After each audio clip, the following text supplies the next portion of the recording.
Eu gostaria de hoje concluir as reflexões que tenho feito nos Salmos. É o terceiro domingo que eu faço uma pregação nos Salmos. No próximo domingo nós teremos o pastor Elcimar conosco, de modo que eu tirarei um final de semana pelo menos de recesso, não é? É sempre bom ouvir também os amigos e ser edificado pela graça de Deus que se manifesta por meio de outras pessoas. E hoje eu gostaria de falar de dois salmos que são interessantes, são próximos, mas têm sentido exatamente oposto: o Salmo 90 e o Salmo 91. São dois salmos que abrem o quarto livro. Como eu já tenho explicado para vocês, os 150 salmos estão agrupados em 5 livros, são pergaminhos distintos. E esse pequeno livro, o quarto livro, tem dos Salmos 90 aos Salmos 106, ao Salmo 106. São, portanto, apenas 16 salmos. E o Salmo 90 e o Salmo 91, eu diria que os dois são aproximados do capítulo 32 do Deuteronômio. Inclusive, o Salmo 90 é atribuído a Moisés.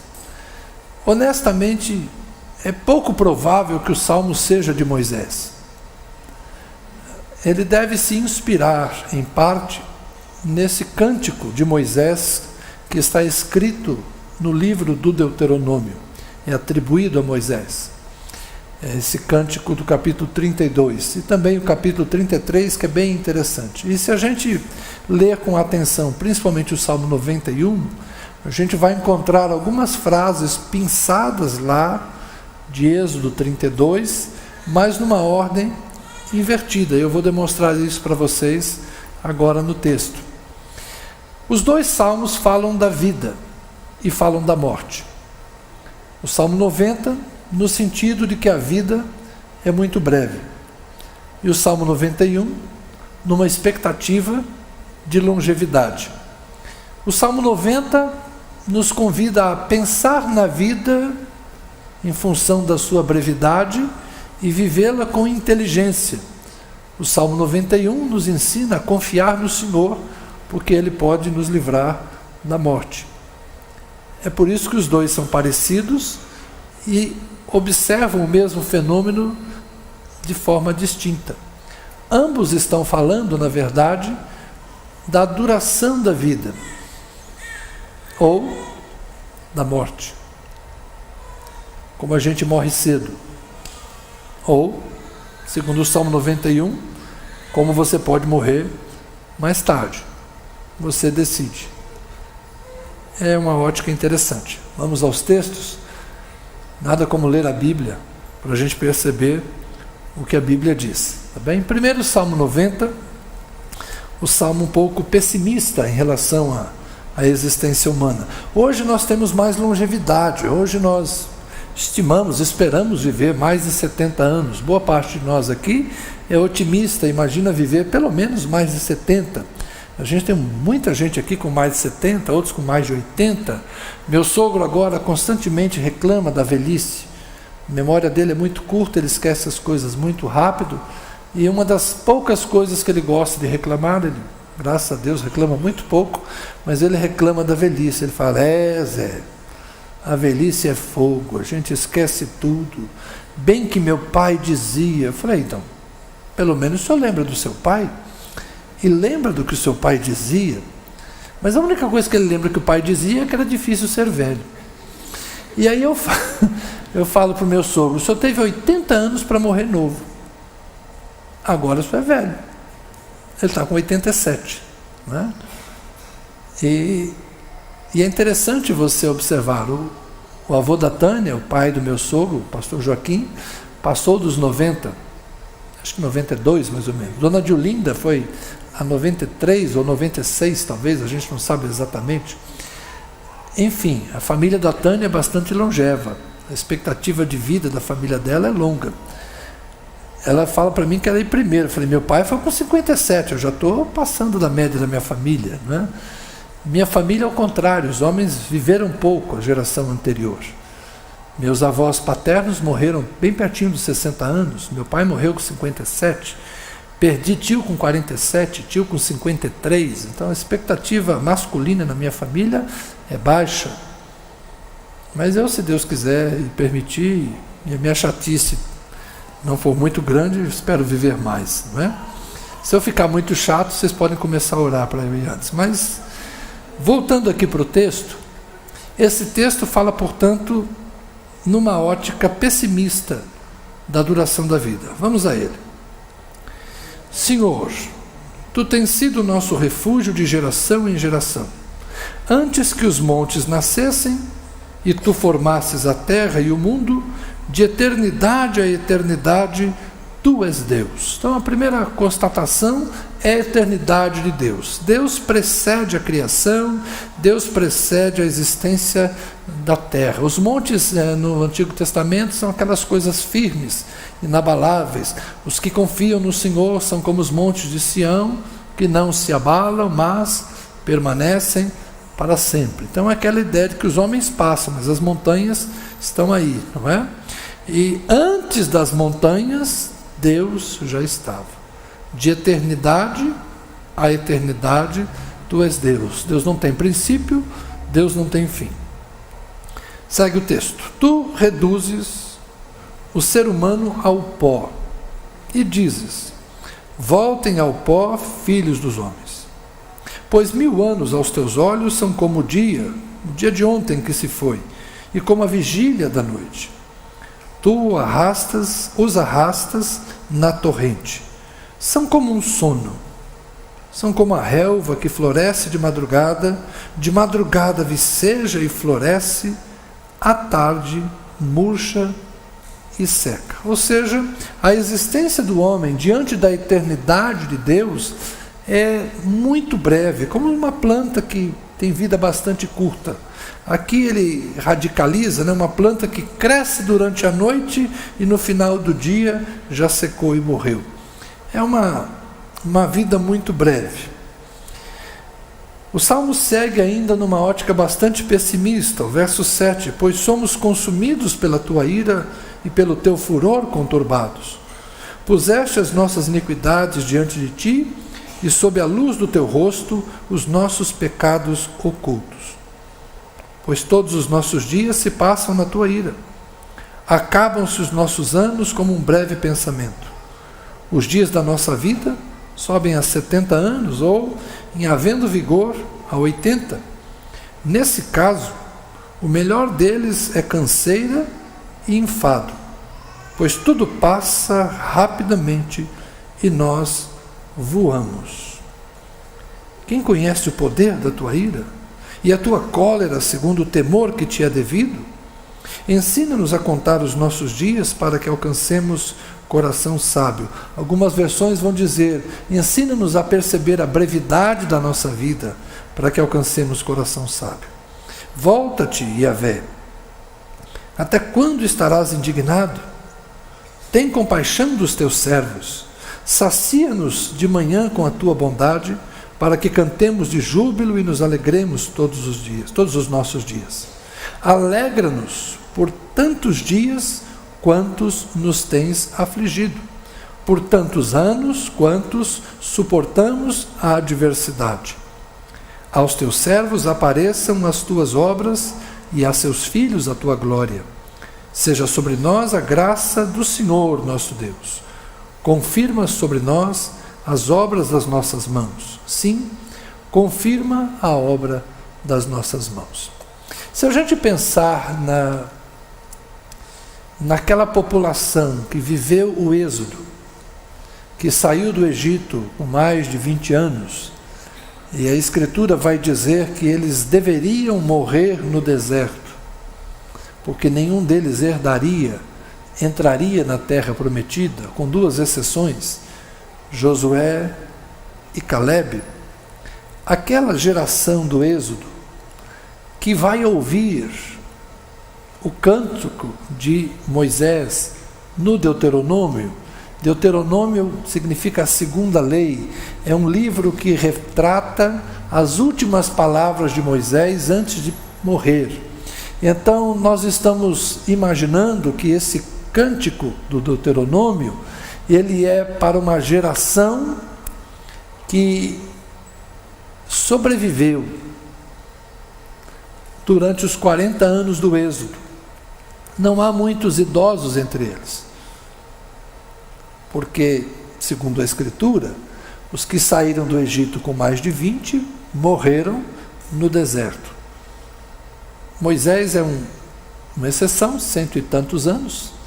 Caleb é uma exceção, está com quase 80 anos. Depois dos 7 anos de conquista, ele fala que tem 84, então Caleb deveria ter nessa ocasião 77 anos. Josué talvez mais ou menos a mesma idade. E é por isso que o Salmo 90 vai dizer 70, 80, mas é canseira e enfado. Por quê? Porque boa parte daquela geração foi sepultada no deserto. O Salmo está inspirado nessa gente que saiu do Egito e que irritaram Deus. E por causa da desobediência, por causa da idolatria, por causa da murmuração, quem conhece o Êxodo e o livro de Números, sabe quantas vezes eles irritaram Deus. Certa conversa de Deus com Moisés é mais ou menos assim: 10 vezes eu já pensei em destruí-los. Deus havia se irritado com eles ao longo dos anos, né? Aqueles 40 anos também, talvez seja um número simbólico também, mas é aquele tempo da convivência difícil do povo com o deserto e de Deus com esse povo. Então, muita gente morrendo, muita gente partindo, e eles dizendo algo mais ou menos assim: nós vivemos os nossos anos debaixo da tua ira. Mas eles fazem uma oração: que o Senhor agora nos compense e que nós tenhamos tantos dias de alegria como os dias de aflição que vivemos, e que nós tenhamos tantos anos de bênção quanto os anos de adversidade que nós suportamos. É uma oração boa de se fazer, não é? Quando alguém tem uma vida difícil, quando alguém tem uma vida sofrida, quando alguém passa por muitas tribulações, orar assim, dizendo: Deus, são tantos anos que eu estou enfrentando essa dificuldade, que o Senhor me dê anos de alegria para compensar esses anos de sofrimento, que o Senhor me dê anos de saúde para compensar esses anos de enfermidade, que o Senhor me dê anos com amigos e com pessoas que eu ame para compensar esses anos de solidão. Como seria bom se nós pudéssemos negociar com Deus estas coisas, um prazo maior da vida, para que a gente pudesse terminar a vida bem. Todos nós gostaríamos de terminar a vida bem, mas honestamente, o Salmo 90 é pessimista, e de um certo sentido ele é realista, porque ao longo dos anos, os que vivem muito se despedem de muitos amigos. Os que vivem muito sepultam filhos. Os longevos sepultam filhos. Eu tenho algumas histórias. Eu me lembro o dia que eu sentei do lado do pastor Enéas. Eu fui para o culto de 100 anos dele. Eu sentei ao lado dele. E ele há poucos dias havia perdido uma filha. Ele com 100 anos não tinha o mesmo vigor cerebral, não é? A mente ainda lúcida, ele sabia com quem falava, mas em meia hora ele me disse 3 vezes: Noêmia morreu. Hélia, a esposa, está doente. Aí ele perguntava: como está Tânia? Como estão os meninos? Cantávamos mais algumas músicas e ele virava: Noêmia morreu. É duro para um homem de 100 anos conviver com a morte da filha. Mas quem vive 100 anos, é muito possível que isso aconteça. Ele viveu 101. Então os longevos sepultam filhos, os longevos se despedem dos amigos. Quem vive muito, na verdade, não fica mais saudável. Quem vive muito vai percebendo o vigor indo embora, a saúde ir embora. O envelhecimento é uma realidade na nossa sociedade atual. A maior parte de nós vai viver mais do que seus pais, vai viver mais do que seus avós. E querer viver mais é bom. Mas eu diria que eu tenho pensado, eu cheguei aos 60, né? Então agora eu estou pensando mais em viver bem do que em viver muito. E tenho desejado no meu coração muito mais o viver bem do que o viver muito. Porque por conta da minha idade eu comecei o processo de acompanhar a velhice de minha mãe, a velhice de minha sogra, agora a velhice de meu sogro. Eu envelheci. Antigamente eu achava que alguém de 60 anos com a minha idade era idoso. Hoje é claro que eu não concordo com isso. Não sou idoso, me sinto jovem, tenho a mente jovem, ainda estudo, ainda descubro coisas novas, sou apaixonado pela minha mulher, curto viajar com ela, celebro muito bem a nossa vida, não é? Tenho uma vida feliz, sou ativo, então eu tenho muita vontade de viver. Não tenho tantos projetos para começar, mas amo a vida que tenho. Mas hoje, honestamente, eu não leio o Salmo 90 achando que isso é a pior condição do mundo. Ah, o homem vive pouco. Sim, diante da eternidade, até 200 anos é pouco.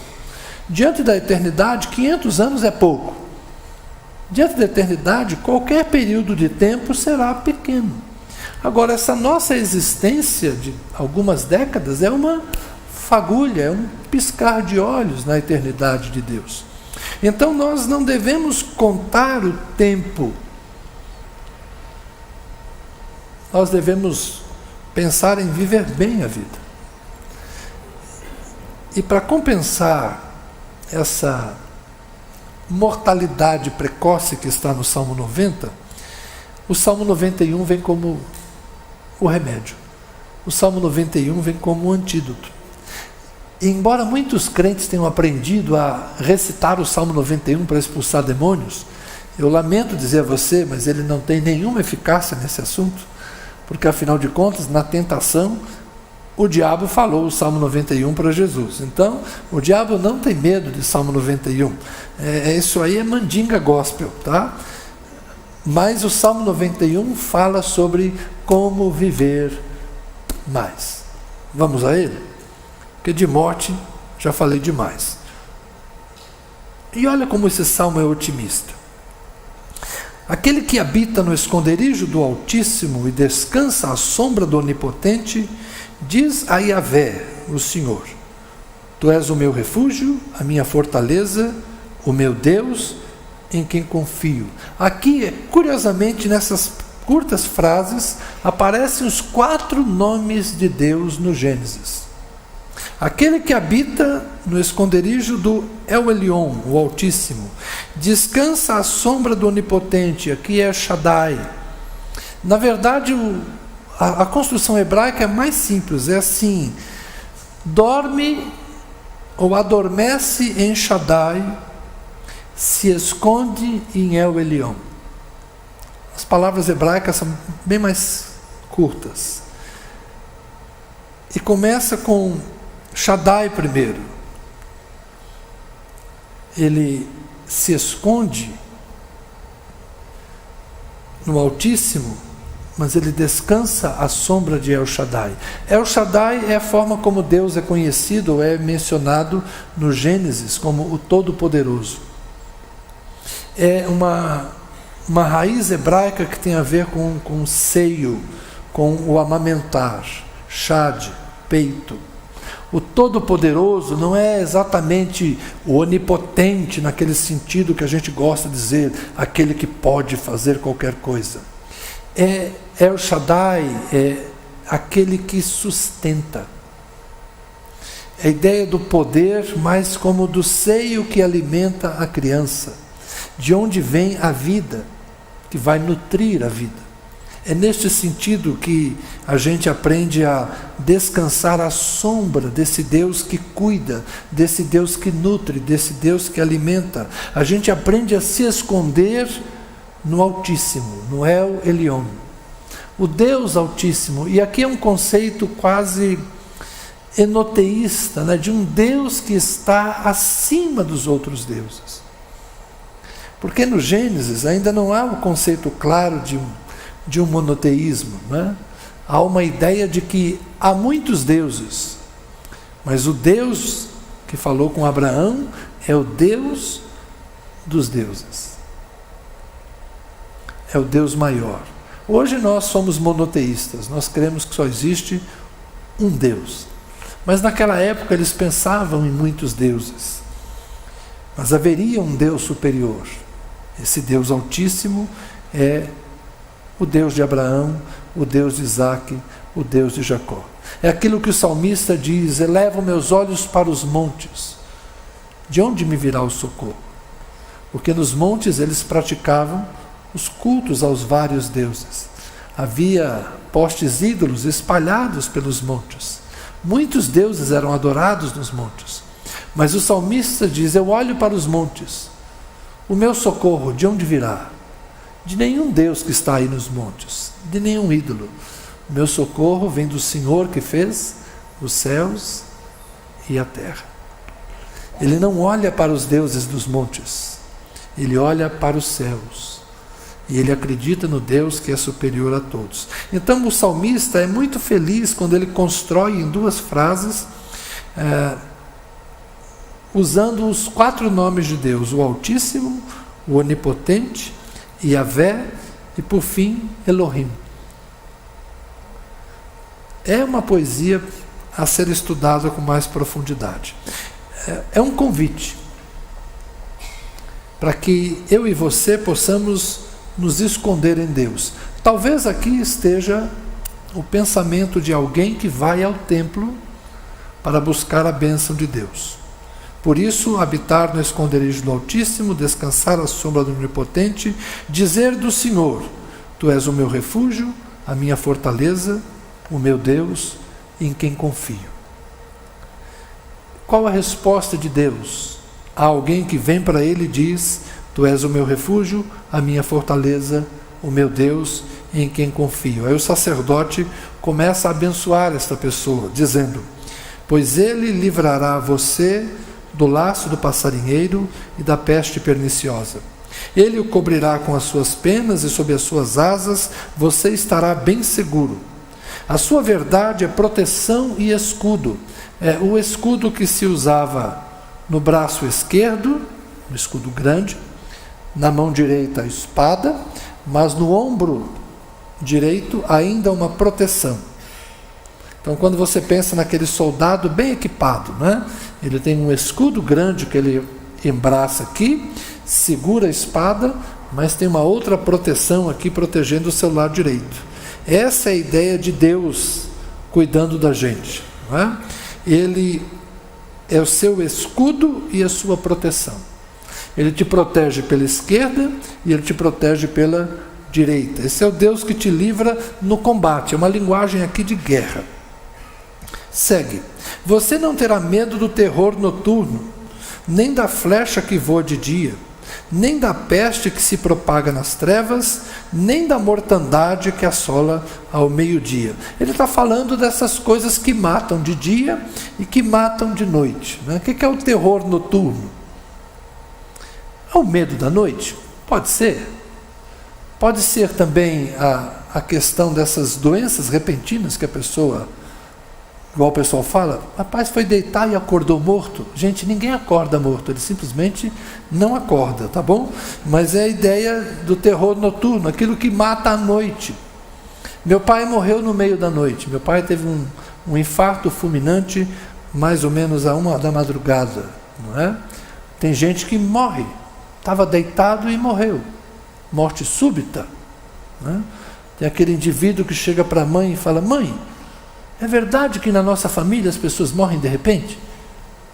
Mãe? Mãe?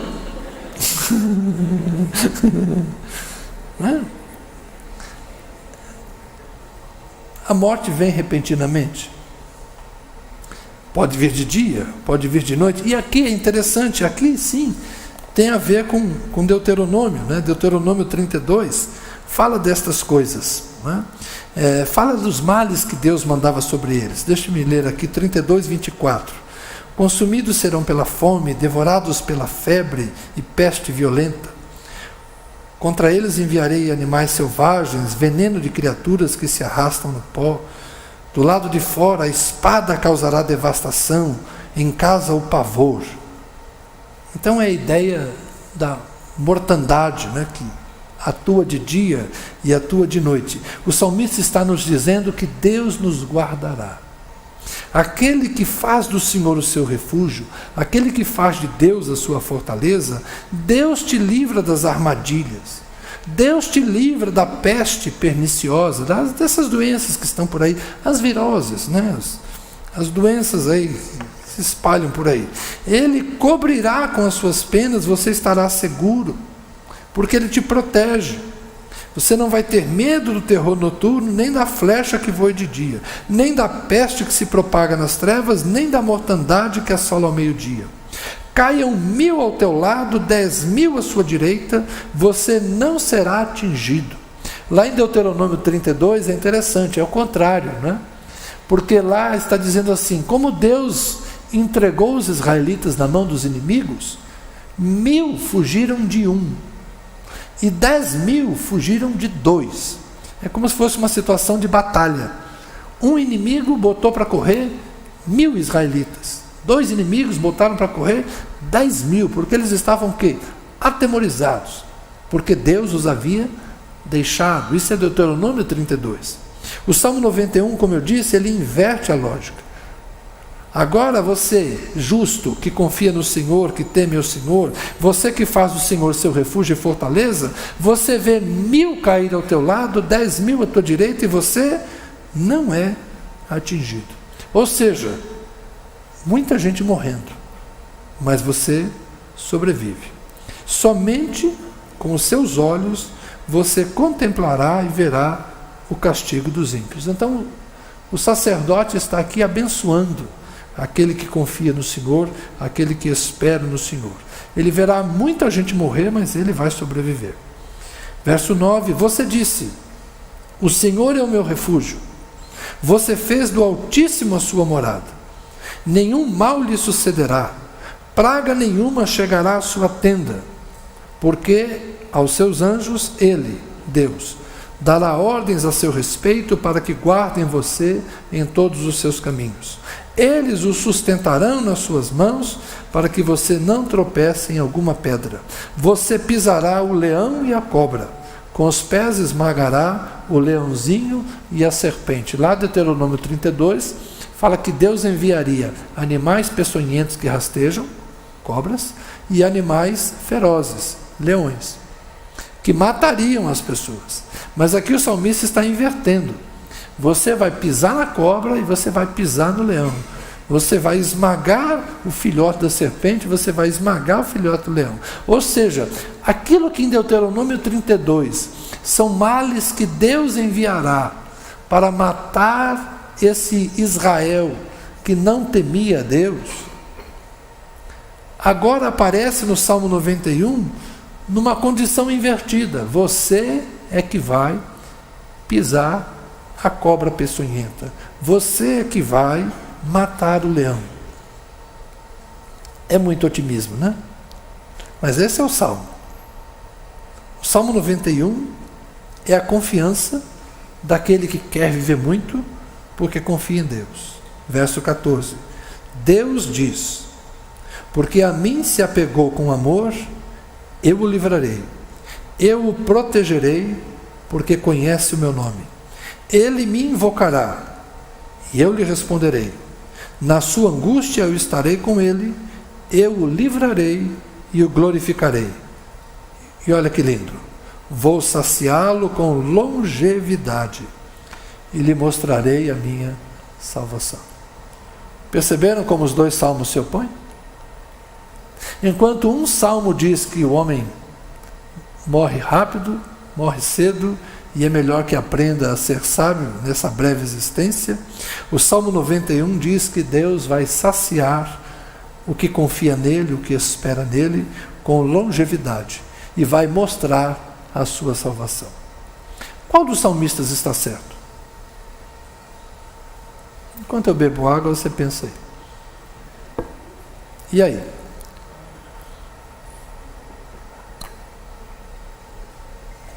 Na verdade, os dois estão certos.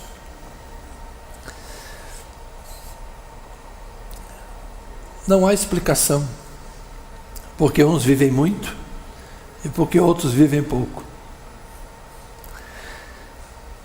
Se a gente pegar Êxodo 32, tem frases duras, né?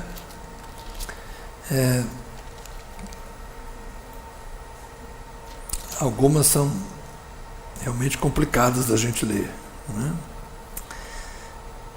Mas é a ideia de que Deus mata e que Deus dá vida, né? Deus tem o poder de dar vida e Deus tem o poder de tirar a vida. Por outro lado, a duração da nossa vida é determinada por Deus ou é determinada pelos nossos atos e pelas nossas escolhas? Como é que a gente pode ter certeza? Nós cocheamos entre esses dois caminhos. De vez em quando eu percebo o discurso do fatalismo. Eu estou lá no campo da esperança para mais uma vez realizar um ofício e vou conversar com as pessoas e as pessoas falam: pastor, quando chegou o dia, ninguém escapa. Foi como Deus quis. É assim que nós nos consolamos quando a gente perde alguém. A gente entende que morreu porque Deus quis, Deus determinou, e nós não poderíamos fazer nada para evitar algo que o céu determinou que fosse assim. E aí pegamos o Salmo 139 e dizemos que os nossos dias estão escritos diante dele, o número dos nossos dias estão determinados. É um versículo que fala isso. E as pessoas tendem muitas vezes ao fatalismo, a acreditar que a duração da nossa vida já estava determinada no dia que nós nascemos. Bom, se isso já está determinado, não adianta eu me cuidar, porque eu vou morrer quando tiver que morrer. Então, por que eu vou cuidar da minha saúde? Eu vou viver da forma que eu quiser viver. Já está determinada a duração dos meus dias? Será que é assim? Aí você, não, o cara que pensa assim é porque ele vai morrer cedo mesmo. E Deus já fez ele para pensar desse jeito, e aí ele não vai cuidar da vida dele, ele vai detonar a vida dele e ele vai morrer cedo. Mas não é porque ele se destruiu, é porque Deus já tinha determinado que ele ia pensar assim, porque ele pensou assim e aconteceu assim. E o outro lá que cuidou da vida, que não comia açúcar, não tomava café, não tomava Coca-Cola, não comia pizza, né, cuidou de tudo, fez exames preventivos, curativos, terapêuticos, fez 1000 coisas, tomou comprimidos à base disso, à base daquilo, usou ervas, produtos naturais, fez exercício e chegou lá e viveu 200 anos. Por quê? Ele viveu muito porque Deus deu longevidade para ele. Espera aí. A gente conhece diferentes pessoas que não cuidaram da vida e viveram muito. E a gente conhece muitos cuidadosos que morreram cedo. Não existe lógica. Vamos ser honestos. Por isso que eu falo que os dois salmistas estão certos. A duração da vida depende de tanta coisa. Depende da sorte, depende do acaso, depende do tamanho do carro que estava vindo. Se for um Fusca. Eu tenho uma memória muito antiga.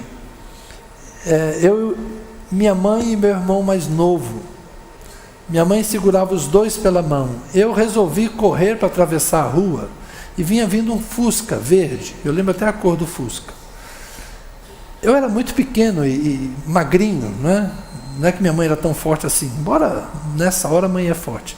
No que eu fui correr, minha mãe me segurou e o Fusca bateu e minha mãe não me soltou. E eu passei assim por cima do Fusca. Não sei se minha mãe começou a me levantar, acho que minha mãe começou a me puxar, né? E eu já não estava com os pés no chão, não sei, não lembro, isso aí não dá. Mas eu tenho memória de que o Fusca passou e... Está tudo bem, Zé? Está tudo bem. Era um Fusca. Se fosse um ônibus, eu não estava aqui contando a história, talvez. Porque o Fusca ainda tem um capô redondinho, né?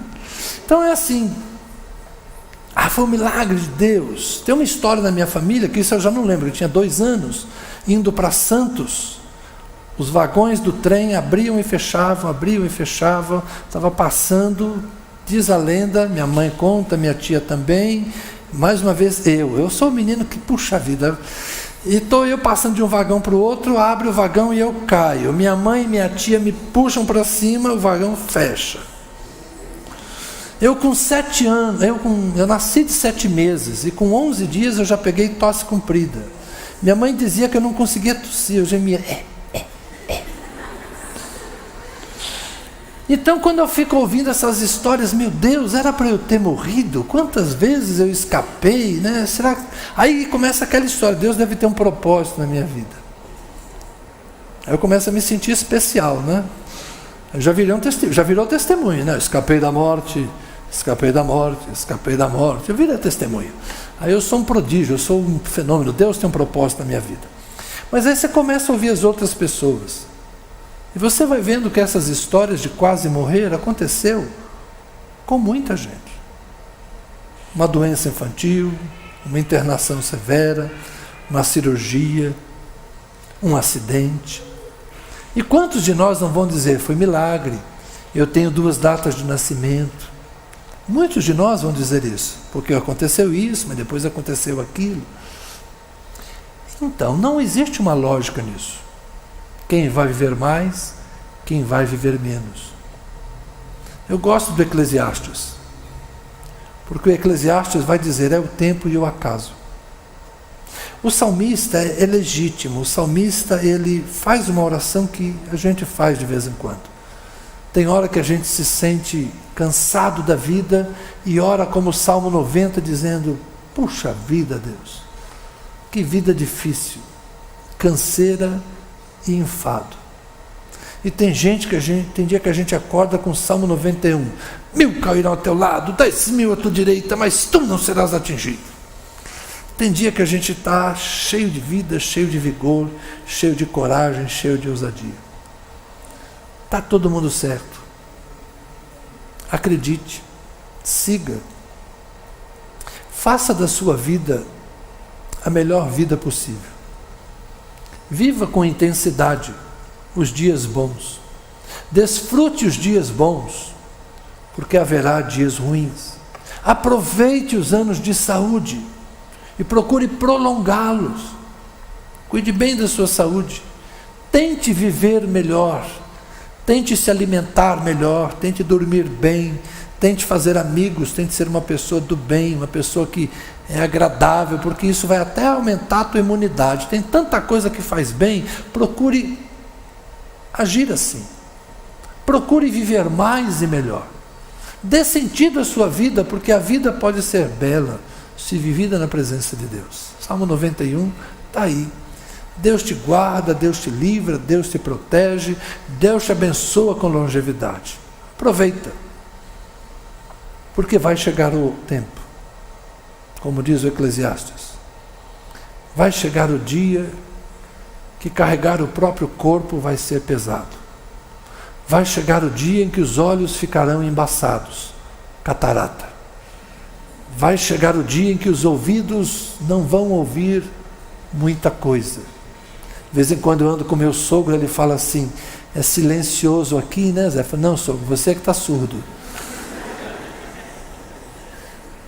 Tem muito barulho de fundo aqui, mas você que já me escuta. Eu sou cruel demais, eu me divirto demais com ele. Mas eu brinco, gente, daqui 5 minutos ele já esqueceu o que eu falei, então está tudo bem. São as nossas piadas, são as nossas risadas, né? Mas vai chegar o dia em que os sons serão raros. Vai chegar um dia que os valentes que guardam a cidade, são os braços, vão tremer. Parkinson. Vai chegar o dia que as colunas, as pernas, vão ficar arqueadas. É o peso dos anos. Então, antes que chegue a velhice, antes que faltem os moedores na boca, o Eclesiastes não conhecia implantes, mas a descrição da velhice está lá em Eclesiastes 12. Ela virá. Ela virá. Então desfrute a vida, aproveite a vida.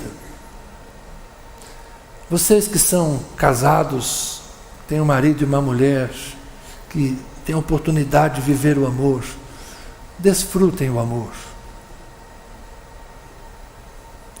Das realizações possíveis na vida, o amor é a mais maravilhosa delas.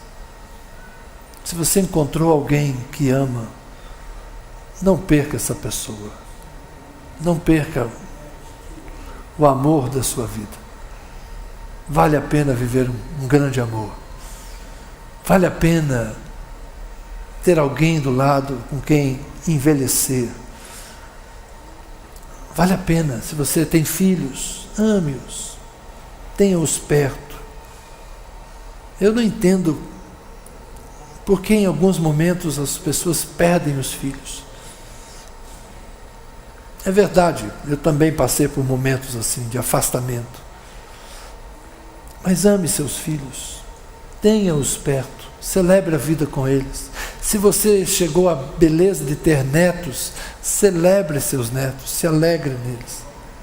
Tenha amigos, faça amigos, marque a sua presença nesse mundo, no coração de muita gente. Porque a vida é breve. E a beleza da vida dura poucos anos. A velhice será difícil.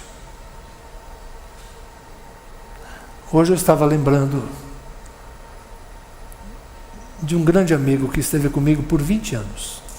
Eu e Lucimar andamos muito perto de 95 a 2015. Como faz falta um amigo quando você perde ele? Como dá saudade de um amigo?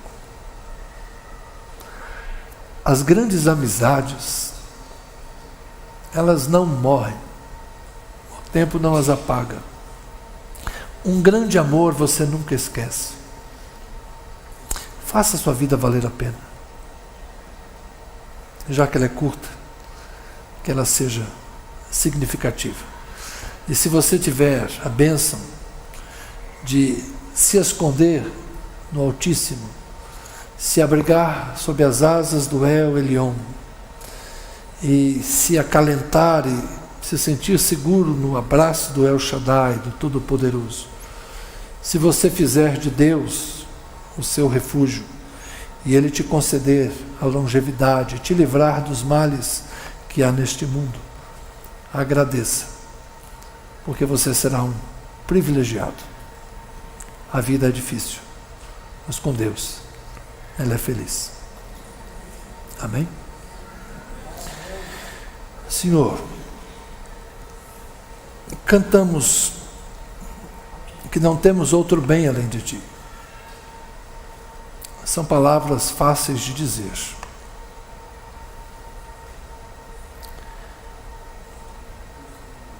Mas, na verdade, nos agarramos a tantas coisas neste mundo. O que queremos talvez dizer é que o Senhor é o nosso bem maior. O Senhor é aquilo que temos de prioritário. Porque nós mesmos somos passageiros. A nossa existência é breve. E os nossos amigos também passarão. Por maior que seja a amizade, por mais profundo que seja o amor, um de nós irá primeiro, Senhor, e deixará saudades. Senhor, alguns de nós já nos despedimos de pai e mãe, alguns de nós sepultaram filhos e netos, alguns de nós aguardam a ressurreição para ter a alegria do reencontro, alguns de nós talvez já tenham mais amigos do lado de lá do que amigos do lado de cá. Assim é a nossa breve existência aqui, ó Deus. Mas alguns aqui também são muito jovens, estão começando a construir os vínculos, ainda estão se apaixonando pela primeira vez. Alguns estão começando a escrever a sua história, Senhor. E oro por esses adolescentes, jovens, que ainda estão no encantamento da vida, que eles possam ser surpreendidos pela beleza, pela riqueza, pela grandeza do Teu poder e pelas infinitas possibilidades de conhecer a Tua graça, de conhecer o Teu poder.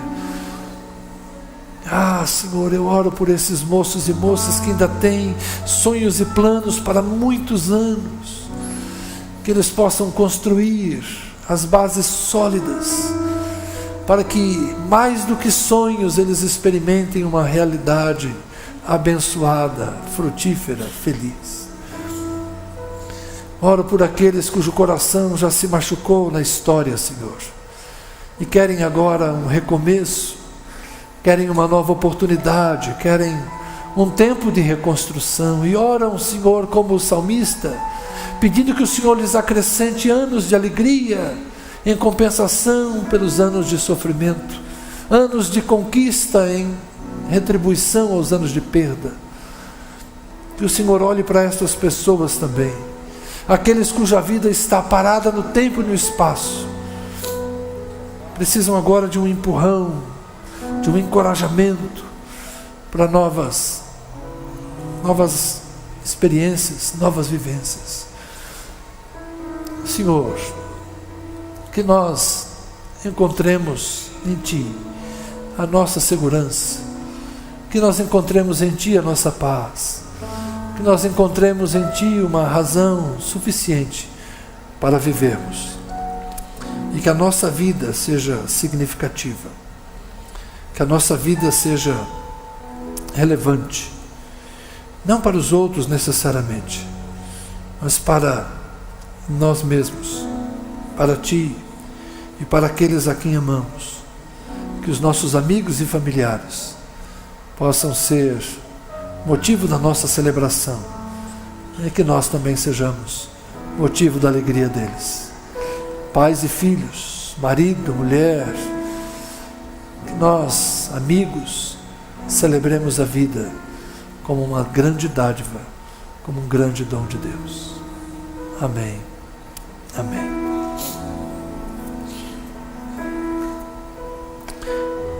Eu queria cantar o outro, o do Asaf. Aliança no Senhor eu tenho com você. Se você entende que a sua vida é preciosa, ela é preciosa porque você está perto de alguém. A vida só é boa quando você tem com quem compartilhar. Como é precioso, irmão, estar bem junto a Ti, e juntos lado a lado, andarmos com Jesus, expressarmos o amor que um dia Ele nos deu pelo sangue do Calvário. Sua vida trouxe a nós aliança no Senhor. Eu tenho com você, não existem mais barreiras em meu ser. Eu sou livre para Te amar, para Te aceitar e para Te pedir, perdoa-me, irmão.